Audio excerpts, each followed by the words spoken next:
When I left uni in the early 2000s, the wellness industry was still in its infancy. It wasn't normal for there to be practitioners of different types of massage everywhere. In fact, in my hometown, there was only an acupuncturist, and they packed up shop a year or so after, which was quite common back then. The only types of massage you saw back then really were massages done by beauty therapists. Like I say, it was really in its infancy. The world, however, has changed a lot since then. Step into 2026 and today could be, or should I say this year, could be the perfect year to become a therapist. So if we look back at the early 2000s, if you said that you was a therapist, people used to look at you a little bit odd. I mean, even today, if I'm honest, you still get comments when somebody says, "What do you do?" and you say, "Well, I'm a massage therapist." You get stupid comments like, "Do you do happy endings?" And the answer is, "No, dickhead, I don't." Or, in my answer, it depends what your wife looks like. Right? So I'll leave that in. In the last 10, 15 years maybe, there's been a massive explosion within the wellness industry. And you can see it everywhere, can't you? I mean, you go down a high street and you'll see sports massage. You'll see reflexology places popping up. Massive chiropractic clinics popping up everywhere. You know, they're like the fast food of the wellness industry. In, out in 10 minutes, 60 quid later, coming 3 times a week. You know the types, they're everywhere. And not only that, back in the day, you might have got one physio in a town and a beauty therapist. Now, there is multiple therapists. I see it here. I'm only in a little small town. It's only got a population of, this town's got maybe say 10,000 people in it. The town next door, another 10,000, right? So it's only just bigger than a village. Yet I know of at least 5 sports therapists. I know of at least 2 reflexologists. I've lost count of how many people I know who are trained in Reiki. Therapists are everywhere now. And a lot of them are struggling, right? Because they go into this world to try and make money. And you can make money if you do it right. But that's what I'm saying. They're exploding. They're everywhere. These businesses setting up. Some stay a long time. Some disappear pretty quickly. But we're going to get into that. Sure, all these new therapists, this isn't slowing down, this is actually speeding up. The wellness economy in the UK is worth roughly £170 billion. And they estimate in the next 5 years it'll be worth over £200 billion. I bet you want to be part of that, don't you? It is the new thing. It's growing fast. Globally, it's a multi-trillion pound industry. Think about that, a multi-trillion pound industry. This is not just a trend. This is a shift in awareness. Now, I've seen over the last, say, 20 years, because I'd consider myself spiritual since being a kid. I've always been interested in the human body. I've always found stuff to do with energy interesting, meditation interesting. But you was an outsider, if that's what you were into. There wasn't many people you could talk to about any of that.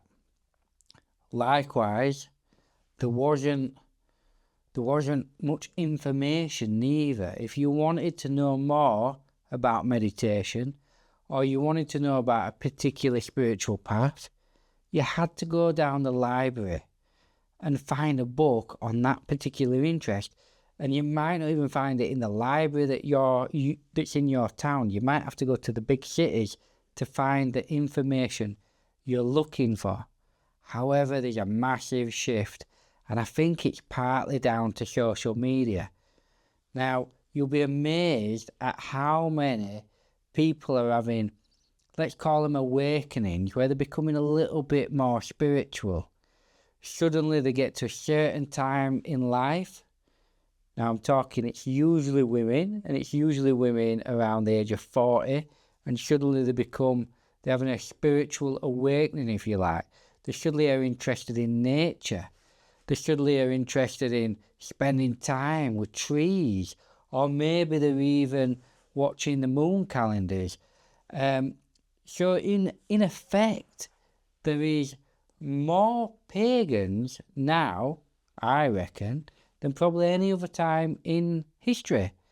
I mean, for all that witch burning that happened, I mean, it's had the opposite effect, because I bet there's equally as many people who practice different forms of spirituality as what there is probably Christians now. So well done on the witch burning.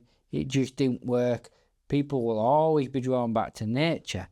But it's these people that are drawn to becoming therapists. And it's these people that are drawn to therapists, because people want to look after themselves. People are taking responsibility for their own well-being. People are no longer just putting up with things. People are no longer just relying purely on the medical services. People are taking vitamins. People are taking minerals. People are going to the gym to look after themselves there, right? They're seeking things to look after the mind and the mental health.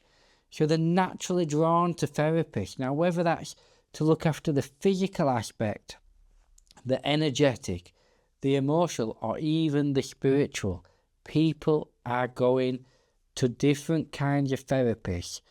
This is not unusual now. This is becoming the new norm. And guess what? AI, as good as AI is, and as fast as it's evolving, it cannot replace people.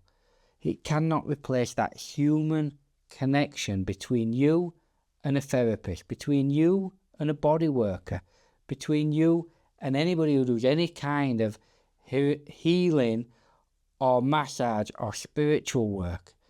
So as we start to shift into a world of AI, into a world of like the AI taking its jobs, maybe becoming a therapist, maybe a manual therapist, or maybe a psychotherapist, or maybe someone that deals with energy like a Reiki therapist, is the way forward. And I predict in the next 5 to 10 years, we're going to see a massive, massive explosion. I mean, in the wellness industry, I think what I've witnessed in the last 10, 15 years is just the tip of the iceberg. So, is 2026 the perfect time to become a therapist? Honestly, I think it may be the best time in all of history to become one.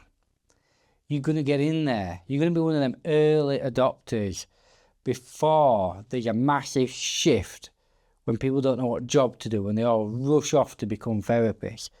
Those that are drawn to therapy, those that are awakening up right now, will naturally start moving towards that. The demand is there.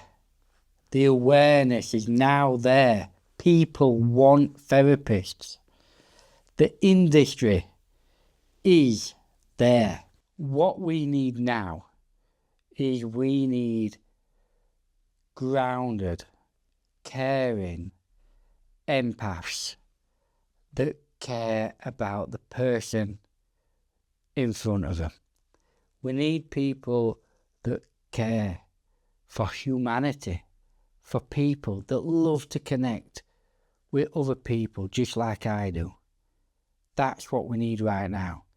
So if that's you, maybe you should think about becoming a therapist. So if you've ever felt a pull towards being a therapist, maybe you're just starting to get that urge and you're thinking, I could do this, I'd like to be a healer. There's something in me deep down that says, you know, I want to work with people, I want to help people. But you don't know what direction to go, you don't know how to do it. This channel could be for you, because I'm going to share over, I don't know how long, but this is a new channel. So I'm going to be sharing with you the mistakes I've made, the lessons I've learned over the past 20 years of being essentially a therapist. I'm going to share with you how to build a business. I'm going to share with you how to attract clients.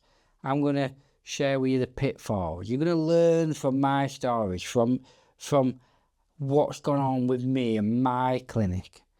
And if you don't know who I am, I'm Shane. I'm known locally as Shiatsu Shane. I run a small clinic in a small little mining village, and I'm busy 90% or 95% of the time. I'm also a YouTuber, amassing just under 300,000 followers. So maybe I'll even show therapists how you can make additional money by being a YouTuber. So if all of that sounds like a bit of you, stick around, hit subscribe, and keep watching the videos. That's all from me, Shane. Goodbye.